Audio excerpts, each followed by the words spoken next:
आज तुमचा तास होता आणि तुम्हाला वाटलं असेल की मॅडम आपल्यावर तास का घेत नाहीत. बाळांनो, 10वीची काही कामं असल्यामुळं तास मागे पुढे होईल, पण तुम्हाला व्हिडिओ मात्र निश्चितपणे काय केला जाईल, पाठवला जाईल.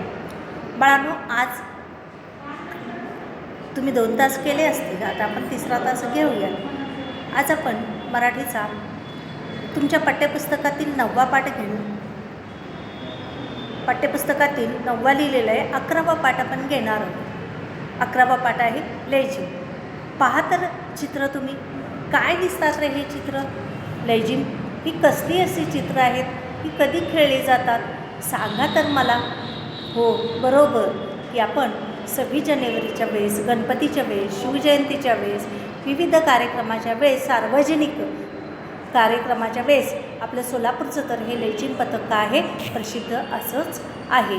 बघा तर मग हे लेझिम पथक आपल्या पाठ्यपुस्तकामध्ये कसं दिसतं. वा वा वा, काय छान आहे ना. शेला आहे ना, लेझिम आहे, मुलं आहेत, मुली आहेत, किती आनंदानं लेझिम खेळत आहेत ना.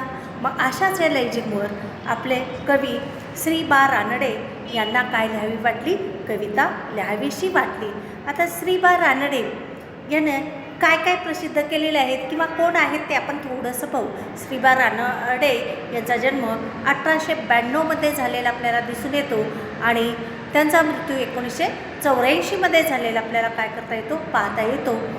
असे हे श्री बा रानडे यांची ही कविता श्री मनोरमा काव्यसंग्रह, दिवाळीची डाळी हे प्रहसन काळातील दाडेतून हे खंडकाव्य कुंपणावरून हे छायानाट्य प्रसिद्ध झालेलं आपल्याला काय करता येतं, पाहता येतं. बाळांनो, हे गीत साधारणपणे आपण जर पाहिलं तर शेतकरी गीत आहे. कोणतं गीत आहे, शेतकरी गीत आहे. शेतकरी लावणी गीत म्हणतो, कोळपणी गीत म्हणतो किंवा पाखरांचे गाणे म्हणतो. आणि हे गीत जे आहे तर त्याला आनंद झालेला आहे, आपल्या शेतामध्ये माल निघालेला आहे आणि ही धान्याची रास पाहून त्या शेतकऱ्याचं मन अगदी आनंदात झालेलं आहे. आणि या आनंदाच्या काळामध्ये शेतकऱ्यालासुद्धा तुम्हाला जसं आनंद होतो तसं काहीतरी तुम्ही खेळत असता, डान्स करत असता, तसं हा शेतकरीसुद्धा आपलं हे धान्य वाजत गाजत घरी न्यायचं आनंदानं म्हणतो. आणि त्यावेळेस हे गीत म्हटलेलं आहे. तर शेतकरी कसं व्यक्त करतात बघा, आणि त्यावेळेसचं वातावरणसुद्धा कसं असतं हे कवीनं या कवितेमध्ये सांगितलेलं आहे. चला तर मग आपण तुमची थोडीशी काय करूयात, कविता पण पाहूयात. आता ही कविता कोणती आहे बघा तर मग. बघा काय म्हणते. दिवस सुगीचे सुरू झाले, ओला चारा बैल माजले, शेतकरी मन प्रफुल्ल झाले, छन खळखळ छन धुम धुम पटधुम लेझिम चाले जोरात. दिवस सुगीचे सुरू झाले. बळारो, जिकडं तिकडं धान्यानं शेती भरलेली आहेत. आता जर आपण शेतामध्ये गेलो तर धान्य भरत आहे, जिकडं तिकडं पेरणी झालेली आहे, धान्य उगवलेलं आहे, हिरवंगार असं शेत दिसत आहे. आणि हे हिरवंगार शेत याचबरोबर गवतसुद्धा येतं आणि हे गवत खाऊन बैलसुद्धा कसे झाले, दुष्टपुष्ट झालेले आहेत. आणि त्यामुळं या दुष्टपुष्ट बैलाला आपल्या तयार झालेल्या तसं शेतावर आलेल्या धान्याला बघून शेतकऱ्याचं मन काय झालं, प्रफुल्ल झाले. प्रफुल्ल झाले म्हणजे आनंदी झालेले आपल्याला दिसतं. आणि म्हणून शेतकरी म्हणतो, छन खळ खळ छन धूम धूम पट्ट धूम लेझिम चाले जोरात. तर या लेझिममध्ये आपण पाहिलेलं आहे की काय काय आहे की लेझिमचा जर आवाज आला तर काढलं की छन आवाज येतो, मग धूम ढोलकीवर ताल पडते आणि मग पट्टधुम असं जर म्हटलं तर त्या तालाच्या आधारावर लेझिम चालायला लागतं. आणि अशा पद्धतीचं लेझिम हे जोरात आनंदात चाललेलं आहे असं कवी आपल्याला काय करतो, इथं सांगताना आपल्याला दिसून येतात. दिवटी फुरफुर करू लागली, पटक्यांचे वर डोके डुलली, रांग खेळण्या सज्ज झाली, छन खळखळ डुमपटल. बघा, ड्युटी हातामध्ये घेतलेली आहे शेतकऱ्यानं आणि मग काय केलेलं आहे की पटके उडवत आहेत. आपल्यालासुद्धा या चित्रामध्ये आपल्याला काय करते, आनंद होताना, पटका उडवताना आपल्याला काय करता येतो, पाहता येतो. तर अशा पद्धतीनं शेतकरीसुद्धा काय करतो आहे, पटका हे करतो आहे.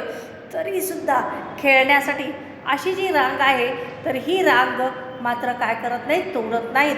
तर अशी ही रांग खेळण्यास काय केलेली आहे, सज्ज झालेली आहे असं इथं कवी यांनी वर्णन केलेलं आहे. बरबर डप तो बोले धुमुनी, लेझिम चाले मंडल धरुनी, बाजूस मागे पुढे वाकुनी, छन खळखळ छन धुमपट धुम लेझिम चाले जोराचं. लेझिमने एक प्रकारचं काय केलेलं आहे, राऊंड तयार केलेलं आहे आणि या राऊंडमध्येच लेझिम काय केलेलं आहे, चाललेलं आहे. जणू काही आकाशामध्ये चंद्र उगवावा आणि त्याच्याभोवती काय होतं, एक काय होतं, राऊंड तयार होतं, सर्कल तयार होतं. त्याला आपण काय म्हणतो, चंद्राने मराठीमध्ये खळं केलेलं आहे. तसंच खळं या पृथ्वी तलावर शेतकऱ्यांच्या या राशीमुळं आनंद झालेल्या लेझिम खेळणाऱ्या लोकांनी काय केलेलं आहे, गोल असं तयार केलेलं आहे. पहाट झाली तारा थकल्या मावळतीला चंद्र उतरला परी न थकला लेझिम मेळा छन खळ खळ छन धुम धुम पट धुम लेझिम चाले जोरात. बाळांनो, रास घेऊन येत असताना पूर्ण गावातून मिरवून आणण्यासाठी या शेतकऱ्यांना काय झालेले आहे, संध्याकाळी निघालेली रास पहाट संपलेली आहे. चंद्रसुद्धा आता मावळायला चाललेला आहे, परंतु तरीसुद्धा हा लेझिम मेळा अजून थकलेला नाही आणि म्हणून कवी त्याचं वर्णन करतो, छन खळ खळ छन डुम डुम पट धुम लेझिम चाले जोरात. अशा पद्धतीनं वाजत गाजत शेतकरी आपला माल काय करतोय, घरामध्ये आणतोय. अशा पद्धतीनं शेतकऱ्यांच्या या लेझिमचं वर्णन कवीनं या कवितेमध्ये केलेलं आहे. नमस्कार.